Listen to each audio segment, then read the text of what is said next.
Making the decision to set words on a page. I think I need a sip of coffee before we jump into this subject. Yeah, hot coffee. Making the decision to set words on a page. I mean, we make them all day. We text them to family and friends and have no problem pouring these words into a smartphone conversation. But it's not your words on a page. Not always pretty. Too honest or incredibly hidden away. Words on a page, that's what we're talking about. Hidden speak versus actuality. The confidence to be open, or the one filled with fear based on getting caught. A friend said to me yesterday that my daily writing means absolutely nothing to him. He wants to record the physical conversations, to step into the deeper path of a radio performer that lived out the success of radio for all sides from 1979 to 2016. Then it became customary inside the ranks of radio to release your teams. The most talented players of all time, no longer safe. They were terminated. And this guy believes there's a story there. But I've got words on a page. He doesn't want words on a page. He wants to record the emotion.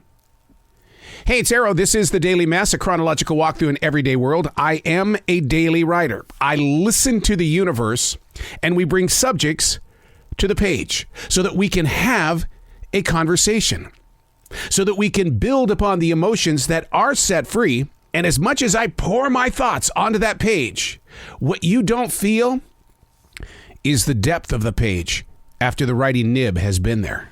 This is The Daily Mess. You can see sips of spring popping up on lawns and on this forest floor. As a realist, I'm not sure I trust where we stand right now. Mother Nature isn't always on our side.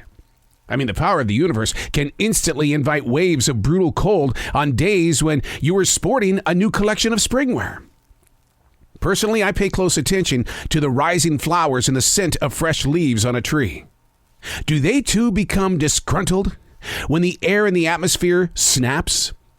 They have no voice, no way to communicate, unless you're a tulip.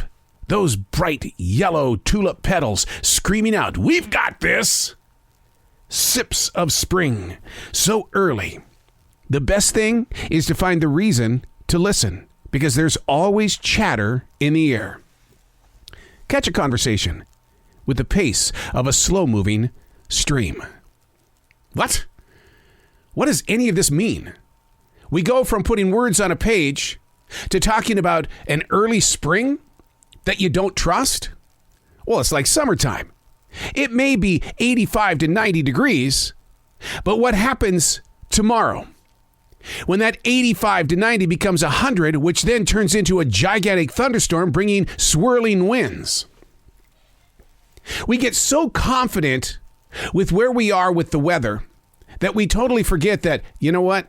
Your life is controlled by the weather, your moods, the aches in your body. Oh, man, I know when the humidity is high and it's chilly outside. When my body is introduced to a rainy day, instantly it's like, give me some drugs. I need something.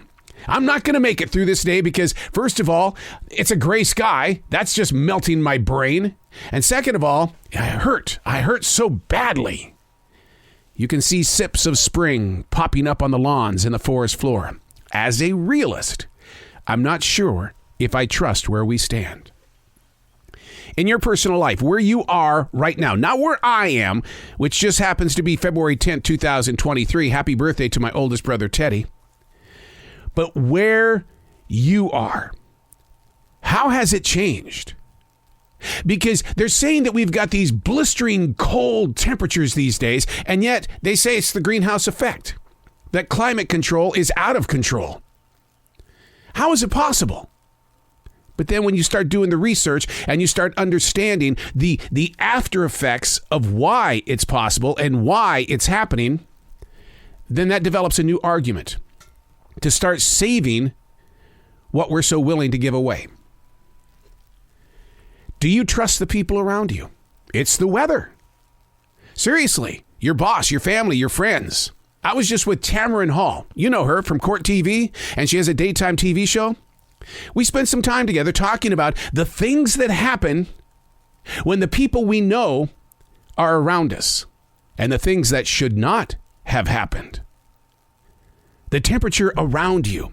Look at everything and don't be judgmental, but somewhere in them and in you, there are questions and they need some answers.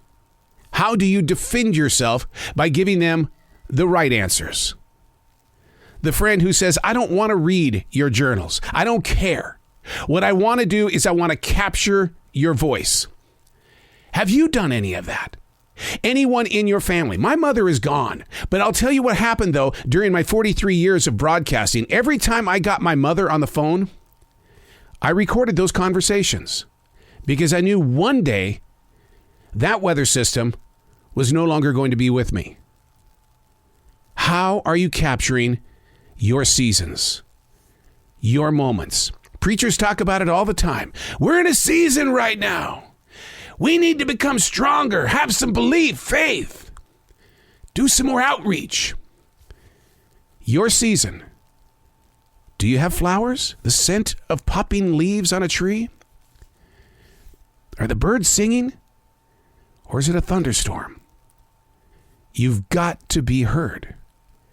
I say put it on paper. Those around you may want to have a conversation. It doesn't matter. Just get it out. I'm Arrow, and that's the Daily Mess.